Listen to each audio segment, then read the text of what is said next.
मंच में उपस्थित परम आदरणीय पूज्य त्रिवेणी दास महाराज जी, रायगढ़ से पधारे संजय गौतम जी,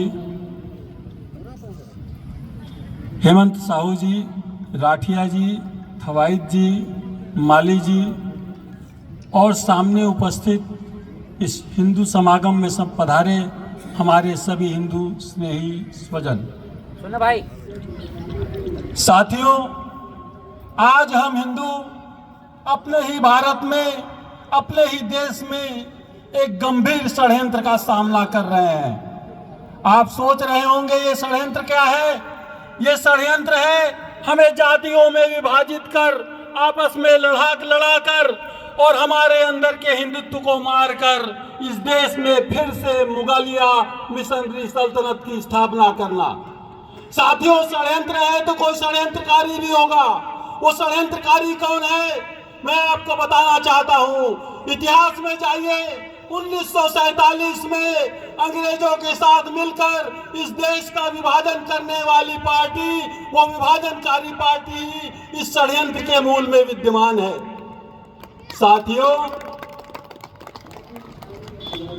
आपको याद होगा कि देश का विभाजन हुआ, अखंड भारत के टुकड़े हुए, उसका एक बड़ा हिस्सा मुगलों को दे दिया गया, उनके वंशजों को दे दिया गया और शेष भारत पर वो विभाजनकारी पार्टी अपनी सत्ता स्थापित कर ली।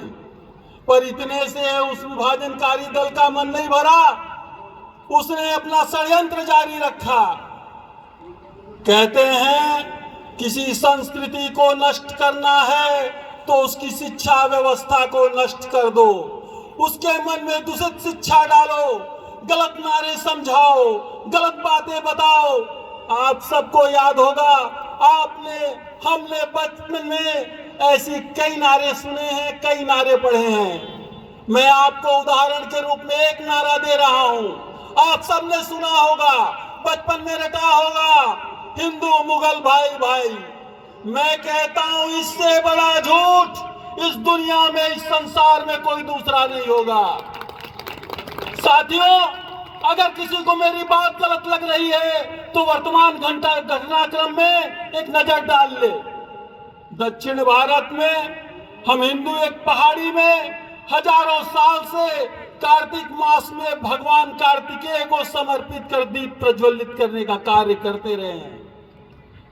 कुछ वर्षों पहले वहां बगल में महज 164 फीट की दूरी पर एक मजार बन गया।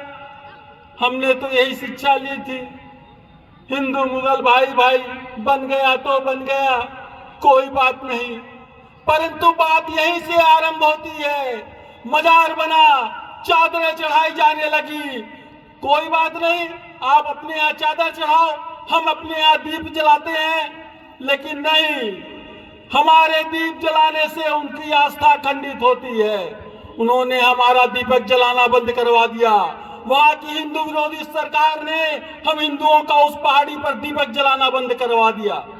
साथियों, हम शांति प्रिय कौम हैं, हम शांति प्रिय लोग हैं, सिर्फ न्याय की भाषा समझते हैं।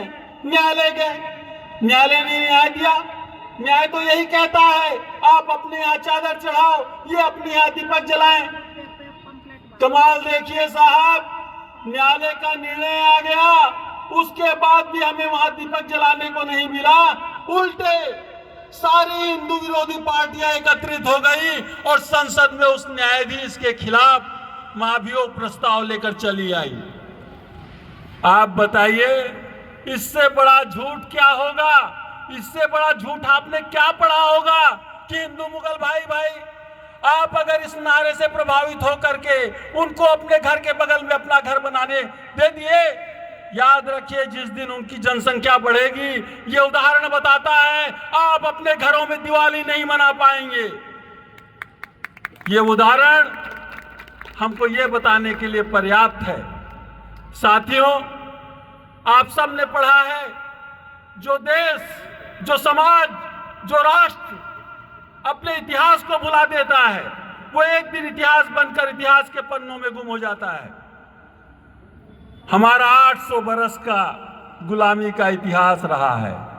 600 बरस मुगल और उनके पूर्वज का और 200 बरस मिशनरियों का। मुगलों की तलवार ने कभी हमारी जाति नहीं पूछी, हमारा धर्म देखा। मिशनरियों की बंदूक ने कभी हमारी जाति नहीं पूछी, खाली हमारा धर्म देखा। साथियों, इतिहास को छोड़िए, वर्तमान में आ जाइए। पहलगाम में जाति पूछकर गोली नहीं मारी थी, धर्म पूछकर गोली मारा था। साथियों, हिंदू धर्म एक विशाल वटवृक्ष की तरह है। जैसे वटवृक्ष में हजारों शाखाएं होती हैं, उपशाखाएं होती हैं, वैसे हमारे भी धर्म में सैकड़ों जातियां और उपजातियां हैं। यही जातियां उपजातियां हमारे धर्म को विशालता प्रदान करती हैं, जैसे शाखाएं वटवृक्ष को विशालता प्रदान करती हैं। लेकिन याद रखिए, सबके मूल में वही हिंदुत्व है। अगर हम इस हिंदुत्व से बिछड़े तो हमारा वही हाल होगा। आप कल्पना कीजिए, यदि किसी वटवृक्ष की शाखाओं को काट दिया जाए तो न पेड़ जीवित रहेगा और न शाखाएं जीवित रहेगी।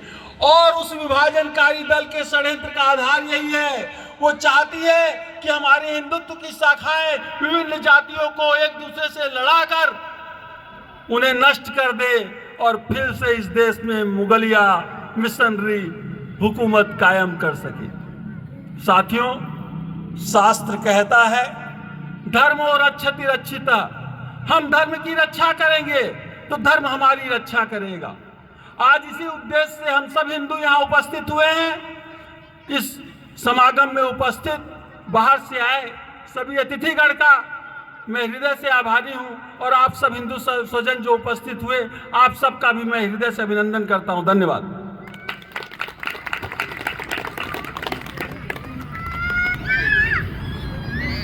हिंदू हूँ, हिंदुस्तान का बेटा हूँ,